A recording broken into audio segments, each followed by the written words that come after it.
The United States government knew about the ET presence no later than July of 1947 in Roswell. Made the decision at that time to keep that from the American people. But witnesses for a number of these shutdowns came forward. They have been trying to testify before Congress for 30 years. The extraterrestrials have lost their patience, and the risk to us as a civilization has only increased. And so they decided we're going to end this nonsense. And so they are doing incursions, using their devices, whatever they are, not just in one place, not in two places, not on one continent, multiple continents. And the U.S. government knows it. You can't shoot them down. You don't want to send up piloted craft because they could crash.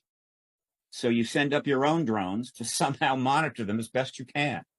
I'm in Nashville, Tennessee. That's the skyline over there. I'm gonna see if I can film this. It keeps showing up outside. Look at that. Look at that. I'm gonna try to zoom in on this. Oh my gosh, do you see that? What the bro. I've seen it all over TikTok. Now I'm literally seeing them in person. This is right next to Nashville, Tennessee. Right in Nashville, Tennessee.